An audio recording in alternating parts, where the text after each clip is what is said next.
जिनको भी मोटरसाइकिल चलाने का शौक़ है, उनकी एक इच्छा होती है कि वो लद्दाख की राइड पे चले जाएं। मुझे भी मोटरसाइकिल चलाने का शौक़ है और लद्दाख जाने का मेरा भी काफ़ी मन हुआ था। मुझे एक बार मौका मिला 2022 के सितंबर में, मैं सोलो राइड पे निकल गया। तो 4 साल के बाद अब दोबारा सोच रहा हूँ कि एक बार और चले जाऊँ। सितंबर के ही पहली वीक में सोच रहा हूँ कि निकल जाऊँ। मैंने 12 दिन का एक आइटिनरी बनाया है।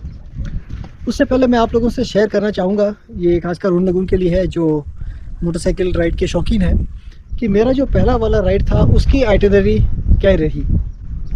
तो सबसे पहले मैं चंबा से निकला, पदरी जोत से होते हुए अनंतनाग, वहाँ ठहरा। फिर उसके बाद अगले दिन गया पहलगाम। पहलगाम से फिर एक दिन पूरा वहीं लगा, फिर वापस आया, फिर अगले दिन वहाँ से निकला। तो फिर पहलगाम से निकला और वहाँ से चला मैं सीधा श्रीनगर की तरफ। वहाँ पे लंच किया और शाम तक मैं पहुँच गया सोनमर्ग। रात को वहाँ रुका और सुबह वहाँ से निकला और फिर जोजिला पास को क्रॉस करते हुए फिर पहुँचा मैं कारगिल, और रात मैंने कारगिल में गुजारी। फिर वहाँ से निकला अगले सुबह और लमयूरू से होते हुए पहुँचा ले, और ले में ठहरा मैं एक दिन। तो इस दिन सिर्फ मैंने वहाँ पर साइट सीइंग की, जैसे कि वो एक संगम पॉइंट जहाँ पर ज़ंस्कार और इंडस नदियाँ मिलती हैं, और वहाँ पर एक मैग्नेटिक हिल है, कुछ खास नहीं है। फिर वहाँ पर एक गुरुद्वारा है। फिर उसके बाद एक मोनास्ट्री थी, स्पितुक मोनास्ट्री, शायद नाम याद नहीं आ रहा ठीक से। फिर उसके बाद एक वॉर मेमोरियल है, नाम है उसका द हॉल ऑफ फेम। फिर शाम को गए थे शांति स्तूपा। तो ये आइटिनरी थी ले की। फिर उसके अगले दिन यहाँ से निकले, ले से निकले और फिर खारदुंगला पास को क्रॉस करते हुए नुब्रा वैली पहुँचे। तो नुब्रा वैली में वहाँ रात को हम ठहरे थे। फिर अगली सुबह नुब्रा वैली से आगे चलते हुए सीधा हम पहुँचे थांग। थांग वो जगह है जहाँ पर हिंदुस्तान ख़त्म होता है और पाकिस्तान ऑक्यूपाइड कश्मीर शुरू होता है। तो वो एक बॉर्डर इलाका था, तो वहाँ तक गए और फिर वापस आए।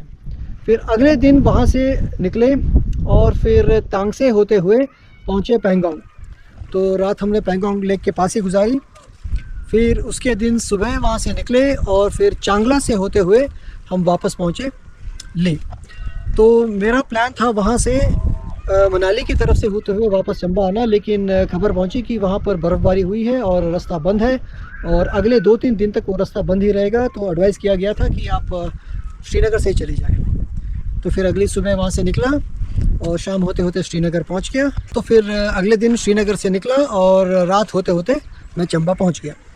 तो इस बार का मेरा आइटिनरी थोड़ा अलग होगा। मेरा ये प्लान है कि यहाँ से मैं निकलूँगा चंबा से और शाम होते होते मैं पहुँच जाऊँगा कुल्लू और कुल्लू में ठहरूँगा। फिर अगले दिन कुल्लू से निकलूँगा और तो या तो जिस्पा में रात ठहरूँगा या फिर दरचा में, वो अभी तक डिसाइड नहीं हुआ। इन दोनों में से कोई एक जगह पर मैं रात को ठहरूँगा। फिर अगले दिन वहाँ से सुबह निकलूँगा और शिंकुला पास को क्रॉस करते हुए पुणे को क्रॉस करते हुए मैं पहुँचूँगा पदुम, और यहाँ पर मैं रुकूँगा रात को। और अगले दिन सुबह को मैं निकलूँगा वहाँ से, ये ज़ंस्कार का एरिया है। फिर यहाँ से सीधा जाऊँगा मैं कारगिल और फिर कारगिल में रुकूँगा। और अगले दिन फिर मैं वहाँ से निकलूँगा लेक के लिए, पर इस बार मैं वो मेन रोड वाली रूट पे नहीं जाऊँगा। इंस्टेड मैं जाऊँगा बटालिक से होते हुए। ये थोड़ा नॉर्मल रूट नहीं है, पर मैं इस रूट को एक्सप्लोर करना चाहता हूँ। तो बटालिक से होते हुए वापस मैं फिर ले पहुँचूँगा। तो ले में एक दिन रुकूँगा एक्लेमेटाइजेशन के लिए। फिर उसके बाद चांगला से होते हुए पहुँचूँगा पैंगोंग और पैंगोंग में ठहरूँगा रात को, और सुबह वहाँ से निकलूँगा चुशुल से होते हुए।